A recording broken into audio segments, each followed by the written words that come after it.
Let's do some more nerd stuff. We're going to stay in the world of mining, sticking with Uh-oh. Argo Blockchain, which is a London-based, publicly traded mining firm. They rolled out this thing this morning saying that they're going to be dabbling in some other stuff besides mining proof-of-work coins such as Bitcoin and Zcash. They're rolling out this team called the Argo Labs.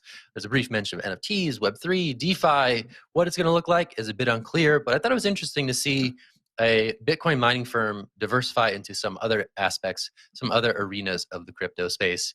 And I'm curious to know if this is an indicator of other things to come. You know, these firms tend to have large crypto reserves or large Bitcoin reserves in this instance, and maybe they want to figure out some other ways to diversify making money besides doing the Bitcoin mining. I guess I'm going to toss this to Will because he has a bit of an inside perspective as editorial director at Compass Mining.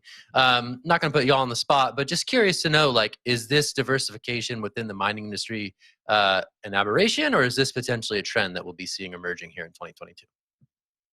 Totally. So Argo does have a lot of different fingers and different pies, not just mining. We had Peter on our Compass podcast, I think 2 or 3 months ago, kind of talking about what Argo is up to. And they definitely do more than just Bitcoin mining and Zcash mining. They have some investment funds and different coins. And here we see that they're kind of moving into the labs space, which is very common for people with a lot of money, go hire a bunch of developers, put them in a WeWork and say, build something cool for me. And often you see cool things come out of it, like Ethereum or different projects like that. And it's often also very monetarily incentivized, right? You get a lot of stuff out of it, which is good for your ROI on your baseline. And when you look at Bitcoin mining, it tracks Bitcoin's price. And as a Bitcoin miner and as a public firm like Argo, that can be a little dangerous, right? So in the past, Bitcoin has dropped from very highs to very lows quickly, and it's left a lot of people with bumps and bruises along the way.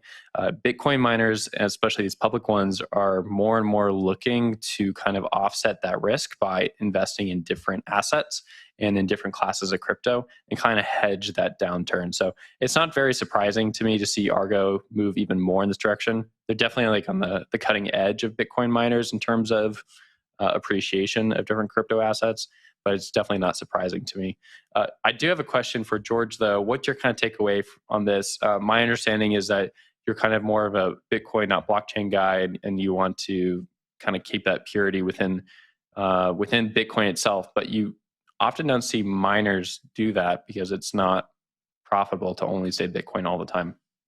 Yeah, and although I do say I'm a Bitcoin maximalist, I understand that there are profit incentives. There are ways to make money outside of Bitcoin that aren't just out and out scams. So I'm not going to say everything's a scam that's not Bitcoin, which is unique, I guess, amongst this crowd. But I think the thing that came to my head when reading this is actually tied into the last conversation we just had about moving from proof of work to proof of stake and the trade-offs you make there. Perhaps, I mean, Argo's been mining Bitcoin since 2017 and proof of work coins since 2017, I think is right number or right date. Do they see a potential where a lot of proof of work coins fall off? We don't have enough computational power for 5 proof of work coins, and we have 1 proof of work coin with Bitcoin, the king of all money, right? And then we have a bunch of proof of stake coins that they can play in, right? They have a pretty inflated treasury, I'm sure, and they know plenty of people in the space. They know all the developers. I'm sure they can find a place to put money to work when you can only get so many miners, you can only get so much space, and it might be them trying to position themselves to take advantage of proof of stake stuff coming online.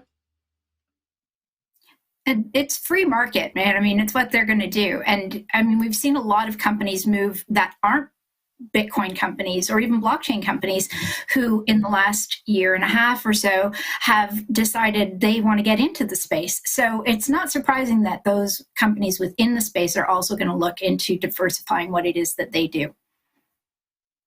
That was my takeaway from it. Just to kind of wrap that conversation up really quick, I agree with both what you guys are saying. Like, it just makes sense. If there's money on the table, people are not going to take it. And that becomes even more true once you go public. And you have these things called shareholders who don't care what coins you're holding. They don't care at all. They just want to see that at the end of the day, their 401k rise. Yep. It's just how it is. So, but it is interesting to get both you guys' perspective on that.